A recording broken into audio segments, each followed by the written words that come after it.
아멘. 거룩하시고 감사하신 하나님 아버지, 하나님의 은혜 안에서 날마다 우리를 깨워주시고 주님의 전에 나와 오늘도 수요의 배로 주께 영광 돌리게 해주심에 감사를 드립니다. 생사화복의 주관자가 되신 하나님, 역사의 주인공이 되시는 예수 그리스도, 교회를 향한 하나님의 뜻이 지금도 모든 주권을 하나님의 전능의 오른손에 있음을 깨달으며 믿음 가운데 순종하며 어떠한 것도 두려워하지 아니하고 말씀에 순종하며 주님 앞에 나아가는 성화의 귀한 역사로 이 사순절에 하나님 오늘 나온 모든 지혜들에게 임하여 주시옵소서. 예수 그리스도의 이름으로 간절히 기도합니다. 아멘. 남방과 북방의 전쟁, 다니엘서 11장 11절에서 19절, 다니엘서 강의 12번째, 우리 한 절씩 함께 교독합시다. 다니엘서 11장. 남방왕은 크게 노하여 나와서 북방왕과 싸울 것이라. 북방왕이 큰 무리를 일으킬 것이나 그 무리는 그의 손에 넘겨준 바 되리라.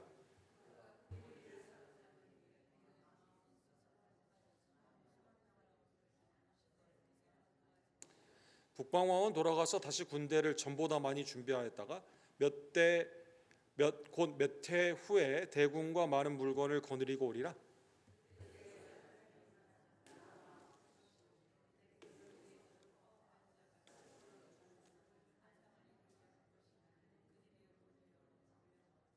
이에 북방왕은 와서 토성을 쌓고 견고한 성읍을 점령할 것이요 남방 군대는 그를 당할 수 없으며 또 그가 택한 군대라도 그를 당할 힘이 없을 것이므로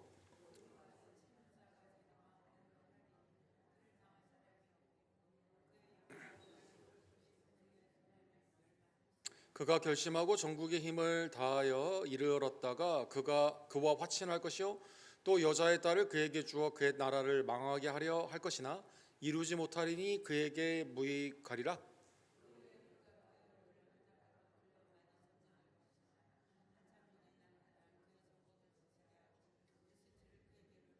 같이 읽겠습니다.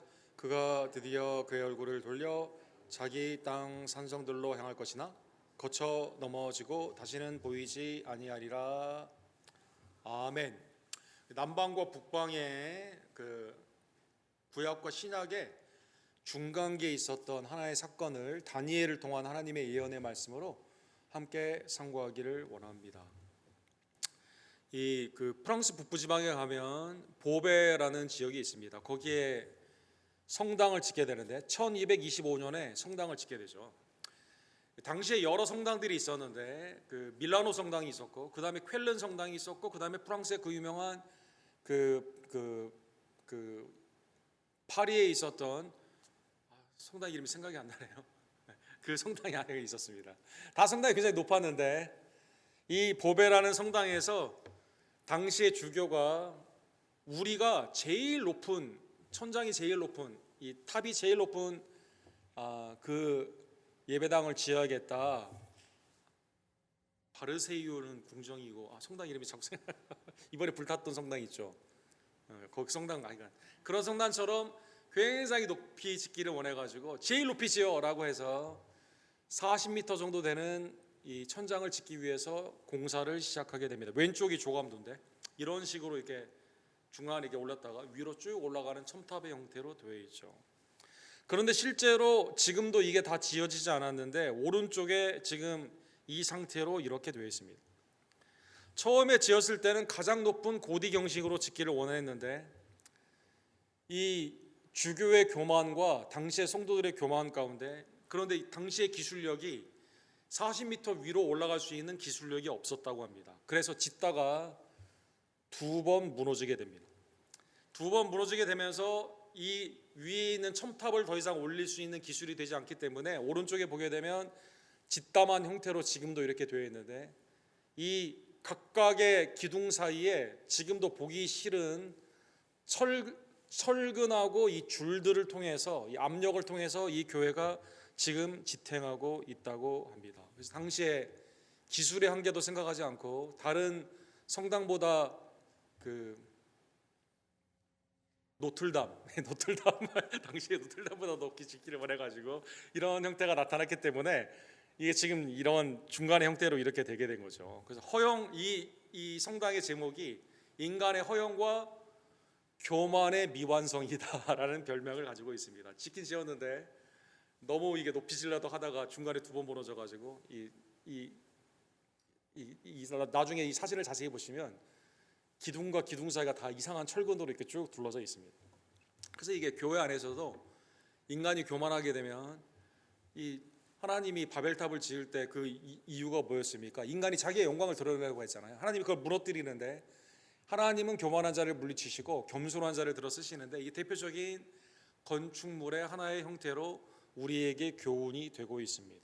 오늘 본문에 보면 헬라에 있었던 인간의 교만이 오늘 본문의 주제이죠. 다니엘 11장 오늘 본문에 보게 되면 헬라에 있었던 분열된 왕국의 내용이 되어 있습니다. 다니엘 2장에 보면 금, 은, 노, 철 이 신상들이 쭉 다른 형태의 재질로 나오죠. 그 중에 노시 이제 헬라 제국이었죠. 다니엘 7장에 보면 마지막 짐승 작은 뿔이 일어나 가지고 완전히 이 수렴소들을 다 수량들을 다 이기게 됩니다. 이게 이제 그 알렉산더를 상징하는 강력한 왕이 되죠. 다니엘 8장에 보면 이 수량들을 해치는 헬라의 수렴소가 나타나게 되는데 이게 이제 여기에서도 알렉산더로 이 세계를 제패하게 되죠. 그 다음에 이제 그 안에서 네 뿔로 분열이 됩니다. 이게 네 개의 왕조로 나누어지게 되는 분열의 모습이 됩니다. 그리고 오늘 보면 11장에는 이게 구체적으로 어떻게 되는가 북방과 남방을 중심으로 그러니까 이스라엘을 중심으로 북방 그 다음에 남방을 중심으로 하는 남방은 그러니까 예굽이 되겠죠. 북방은 오늘날의 시리아 정도 되는 그러한 곳에서 북방과 남방에 계속되는 전쟁에 대한 말씀이 오늘 본문의 주제가 됩니다. 우리 지난주에 본 것처럼 다니엘 10장 맨 마지막에 보면 이 미가엘 천사가 와서 도와주는 그런 모습이 있었죠. 이제 내가 돌아가서 바사 군주와 싸우려니와 내가 나간 후에 헬라의 군주가 이를 것이니라. 그래서 바사 다음에 메데 바사 다음에 헬라가 그 다음에 군주로 오게 된다. 이미 그 말씀을 받았는데 오늘 환상은 그러한 의미에서 그 다음으로 이어지게 되는 헬라의 왕들의 싸움이 됩니다. 오늘 본문의 배경에 보게 되면 알렉산더가 이제 유럽과 아프리카와 그 다음에 동방을 제패를 하게 되죠. 그런데 1절과 2절에 보면 바사 왕국이 흥왕했다가 알렉산더를 너무 헬라의 이 사람들을 굉장히 쉽게 봐가지고 헬라 사람들이 당시에 시민 군대를 사용을 하거든요.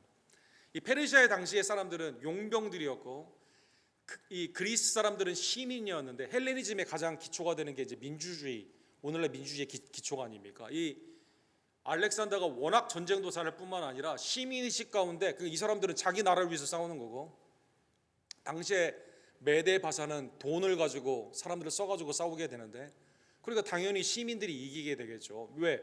이건 내전쟁이거든요. 이 사람들은 위험하면 다 도망가는 사람들이에요. 그래서 알렉산더로 말미암아 멸망을 하게 됩니다. 3절에 보면 최강 알렉산더를 통해서 완전히 세계가 제패가 되죠. 그런데 알렉산더가 객사를 하게 되죠. 그래서 네 나라로 분열이 되게 됩니다.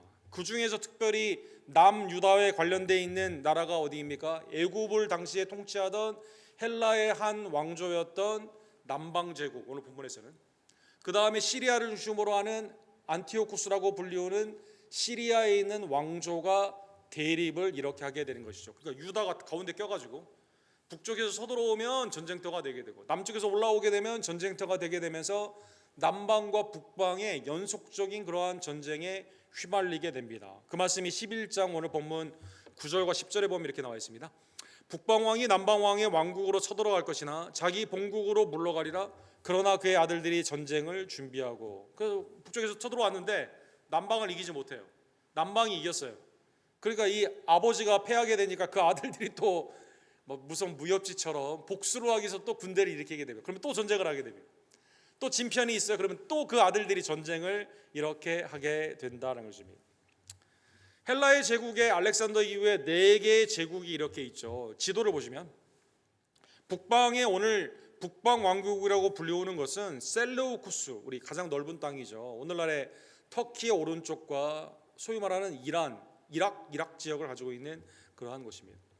그 다음에 이제 애굽도 이렇게 먹게 되는데 알렉산더 이후에 이 분보당으로 세운 그 나라가 푸돌라이머스라고 하는 이제 이 나라가 플로톰이라고 하는 이 그 왕조가 세워지게 되죠. 그래서 이걸 쭉쭉 라틴 말로 이어지게 되면 프톨레마이오스라는 그 왕국이 이어지게 됩니다. 그다음에 그 위쪽으로는 그 리시마코스나 그다음에 카산드로스라는 그러한 왕국이 이렇게 일어나게 됩니다. 어쨌든 남유다를 중심으로 하게 되는 북방왕과 남쪽의 왕들의 전쟁이 오늘 본문의 주제가 되게 되는 것이죠. 셀리우코스는 시리아와 메소포타미아의 넓은 영토를 가지고 인구도 많고 오늘날 뭐 이라크, 이란 나라가 크고 제국의 역사, 메대, 페르시아의 역사를 가지고 있지 않습니까? 호락호락하지 인구도 많고 그런 자부심이 있는 곳인데 바로 이제 이곳이 셀루쿠스라는 것이죠. 프톨레마이오스는 이제 이집트, 애굽에 있어서의 가장 나일강을 가지고 있었기 때문에 전에 애굽 바로의 왕국으로 너무나 강력한 나라죠. 이 둘 사이에 유다가 끼어 있어가지고 이 전쟁에 휘말리게 되는 것입니다.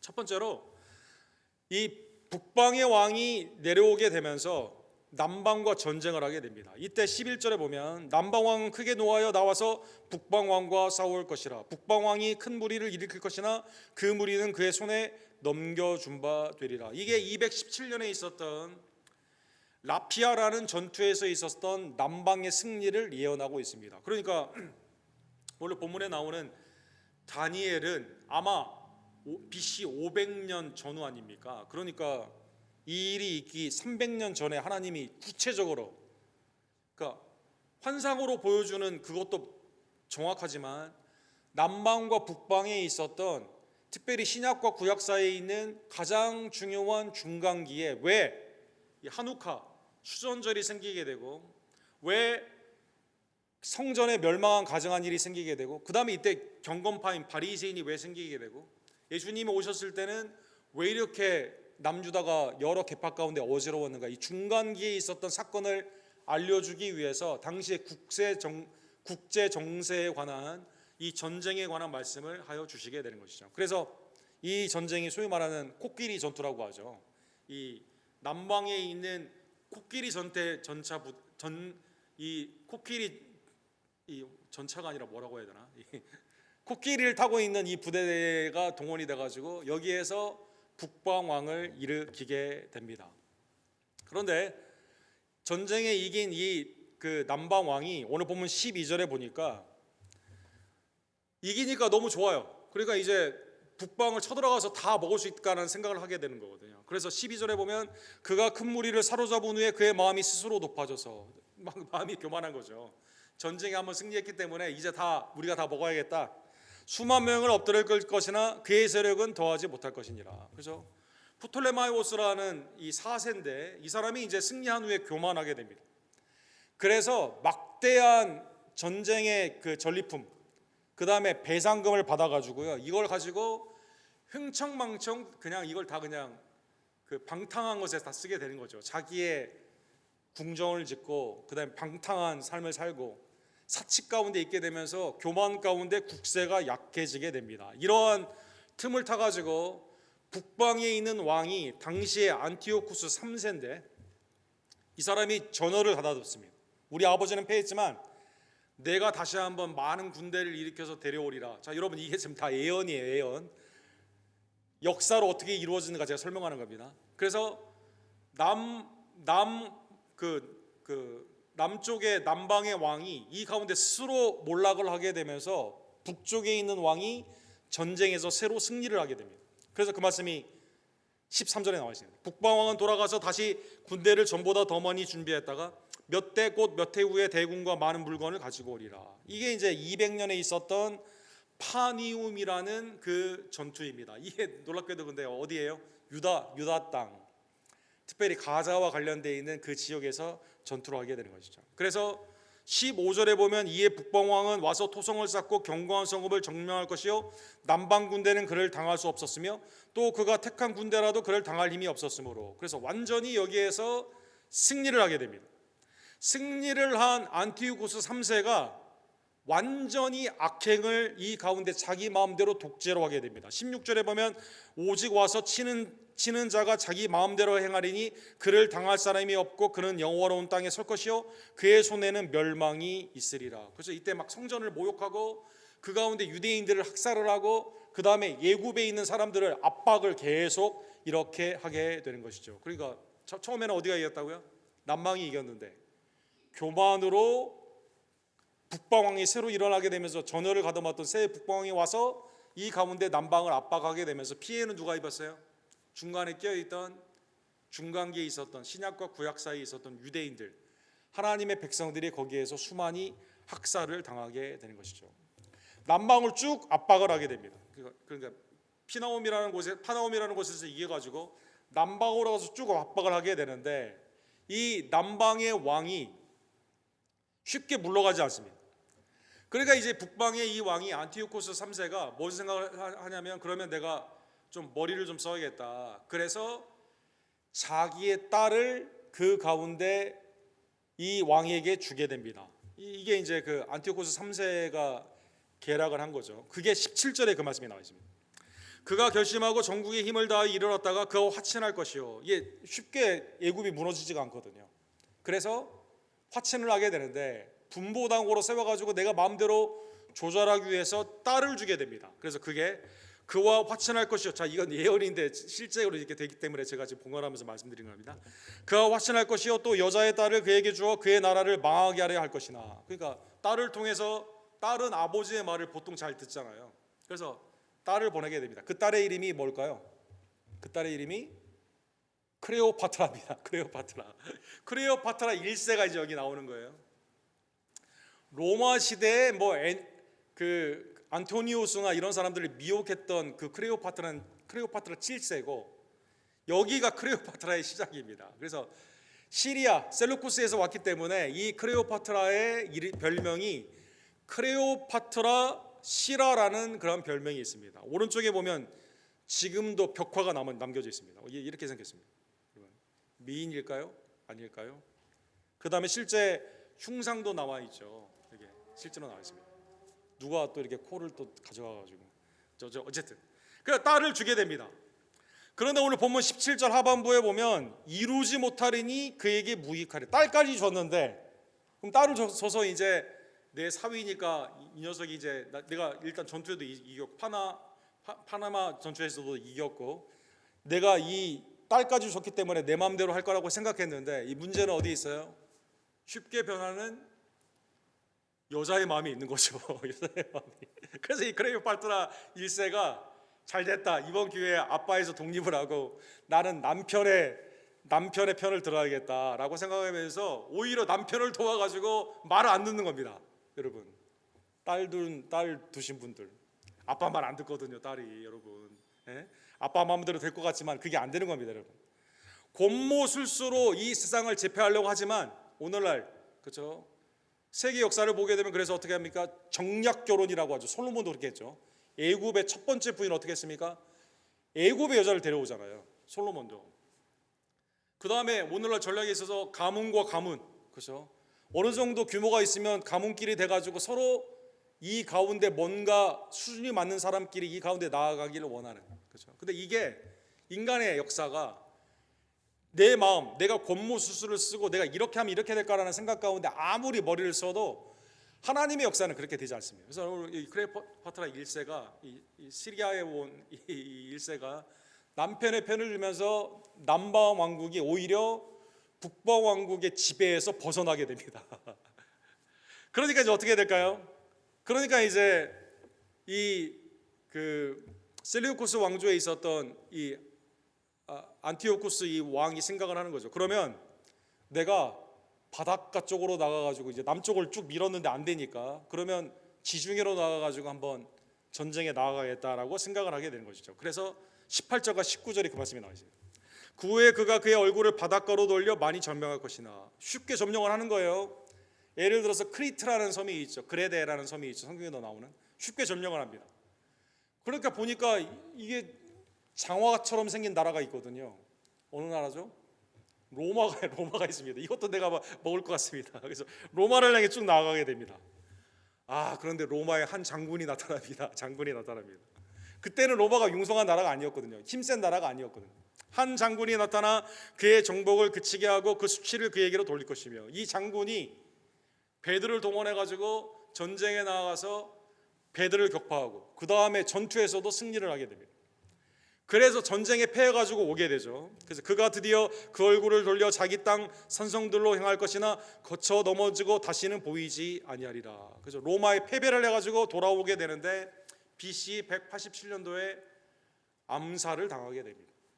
그러니까 남방과 북방에, 자, 처음에 남방왕은 전투에 이겨가지고 기뻐하다가 사치와 방탕으로 스스로 괴멸하고, 북방왕은 아버지의 복수를 하긴 했는데 딸까지도 잃게 되면서 이 가운데 낭패를 당하고, 그 다음에 괜히 로마 건드렸다가 그 가운데 신흥으로 올라오는 로마한테 당해가지고 이렇게 망하게 되는 것이죠. 이게 그 유명한 마그네시아 전투입니다. BC 190년에 있었던 마그네시아 전투입니다. 이 전투에 승리했던 그 장군의 이름이 뭘까요? 스카피오 아시아티스라고 하는 그러한 장군입니다. 이 전쟁에서 로마가 이김으로 말미암아 로마의 시대가 열려지게 됩니다. 놀랍죠?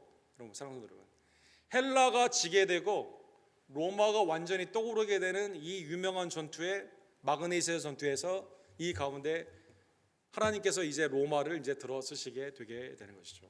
자, 오늘 본문의 말씀, 사랑하는 여러분, 전쟁에 이겼는데 이기니까 자기가 한 줄 알고 교만했다가 멸망하는 남방왕, 북방왕. 내가 압박을 하게 되니까 이게 괜찮으니까 그러면 딸까지 줘가지고 그 다음에 정략으로 내 마음대로 하려고 했다가 로마로 돌려가지고 망하는 왕. 교만 가운데 계속 잠깐의 승리를 하나님이 그에게 주시는 위임의 통치 가운데 감사하며 백성들을 사랑하고 전쟁이 아니라 평강으로 이끌어야만 되는데, 이거 보니까 내가 쉽게 이기거든요. 그 다음에 또 나가서 이기게 되는 인간의 어리석음 가운데, 그 가운데 교만으로 낭패를 당하게 되는 것입니다. 오늘 본문의 말씀을 통해, 그런데 오늘 본문에 있는 그러한 위정자들이나 왕들과는 달리 주님은 우리에게 어떻게 오셨습니까? 주님은 우리에게 평강으로 오셨다는 것입니다. 우리의 주님은 방탕과 사치, 폭력과 사람들을 향한 압제 가운데 오지 아니하고 겸손과 온유 가운데 우리를 위해서 오셔서 십자가를 지신 겁니다. 주님은 요한복음 14장 27절에 보면 제자들에게 발을 씻겨주시고 마지막 만찬을 하시는 그러한 그 긴 그 과정의 그 말씀 가운데, 평안을 너희에게 끼치노니 곧 나의 평안을 너희에게 주노라. 내가 너희에게 주는 것은 세상에 주는 것 같이 아니하리라. 너희는 마음에 근심하지도 말고 두려워하지도 말라. 하나님의 은혜 안에서 내가 아버지께 가지만 그 집을 예배하고 너희에게 다시 오게 되며 세상 가운데는 내가 이미 승리했기 때문에 너희는 염려하지 말라고 말씀하시고, 주님은 세상이 할 수도 없고 줄 수도 없는 평강으로 우리에게 하나님의 은혜를 우리에게 주시고, 그리고 이걸 성취하기 어떻게 하셨습니까? 십자가를 지셨다는 것입니다. 그래서 빌립보서 2장 8절에 보면 겸손과 온유의 예수 그리스도의 모습을, 하나님과 본체가 같으신 분이지만 하나님의 그 영광의 자리를 버리시고 우리를 위해 이 땅에 낮아지셨습니다. 사람의 모양으로 나타나사 자기를 낮추시고 죽기까지 복종하셨으니 곧 십자가에 죽으심이라. 주님은 교만과 마땅히 누려야 되는 그 영광을 누리지 아니하시고 하나님의 은혜 안에서 우리를 구원코자 자기를 낮추시며 이 땅 가운데 하나님의 은혜로 우리를 위해 십자가를 지신 것입니다. 오늘 본문의 말씀을 통해 여러분과 제가 그리스도의 이러한 십자가의 겸손으로 구원을 받은 여러분과 저도 항상 겸손 가운데 기도로 깨어있는 성도들 되기를 주님의 이름으로 간절히 축원합니다. 여러분, 누가복음 18장에 보면 성전에서 예수님이 말씀하시죠. 두 사람이 기도를 합니다. 세리는 나를 긍휼히 여겨달라고 얼굴도 들지 못하고 하나님께 불쌍히 여겨달라고 기도를 하게 됩니다. 바리새인은 어떻게 합니까? 나는 저 세리처럼 살지 않았다고 교만 가운데 기도를 하게 됩니다. 누가 하나님의 의로움, 누가 그의 기도의 응답을 받았을까요? 당연히 바리새인이 아니라, 인간의 윤리적으로 산 자기를 자랑하는 교만의 바리새인이 아니라 죄 가운데 회개하며 하나님의 긍휼이 없이는 살 수 없는 죄인 세리가 하나님의 의롭다 칭함을 받게 된 겁니다. 누가복음 18장 14절 우리 다 같이 읽도록 하겠습니다. 내가 너희에게 이르노니 이에 저 바리새인이 아니고 이 사람이 의롭다 하심을 받고 그의 집으로 내려가느니라. 무릇 자기를 높이는 자는 낮아지고 자기를 낮추는 자는 높아지리라 하시니라. 기도조차도, 사랑하는 성도 여러분, 하나님이 우리를 어떻게 보시느냐? 의롭다 칭함. 여러분, 사람이 의롭다 하심을 받는 그게 무엇으로 나타나요? 그래서 기도가 뭐죠? 여러분, 성경 하나님의 말씀과 기도가 구원의 방편이 되는 거죠. 사랑하는 성도 여러분, 나는 아무것도 할 수 없고 나는 죄인임을 고백하며 하나님 앞에 겸손으로 나아가는 자에게 그를 의롭다 칭하여 주시는 사랑하는 성도들, 기도를 통해. 그러나 나는 이거 했고 저거 했고 나의 교만으로 나아가는 자는 하나님은 낮추시고 그 가운데 그 죄 가운데 심판하여 주신다는 것입니다. 야고보서 4장 6절에 보면 하나님의 더 큰 은혜를 받는 사람은 누구일까요? 하나님은 교만한 자를 물리치시고 겸손한 자에게 은혜를 허락하여 주시는 것입니다. 하나님께서는 신구약을 보게 되면 자기의 위치와 자기의 직분 가운데 교만으로 나아가는 자들은 다 패하시고 하나님의 부르신 가운데 겸손으로 나아가는 어린아이를 주님은 천국의 보보본으로 삼아주셨고 우리도 어린아이를 통해 배우라고 말씀하시고 병자들, 귀신 들린 자들, 심지어 사망 가운데 아무것도 못하는 자에게 오히려 그들을 살려주시고 고쳐주시며 온전케 해주셨지만 그러나 제사장들 안나와 가야바 같이 예수님을 신성 모독합니다. 헤롯 대왕과 같이 베들레헴의 아이들을 죽입니다. 빌라도처럼 진리가 무엇인지를 궁금하지만 주님을 영접하기는 싫어합니다. 이 땅의 권세를 가지고 십자가를 박혔던 그러한 총독은 하나님의 심판을 받게 된 것입니다. 오늘 본문의 말씀을 깨달으며 사랑하는 성도 여러분, 깨어있되 겸손으로 깨어있는 하나님의 복된 종들 되기를 주님의 이름으로 간절히 축원합니다.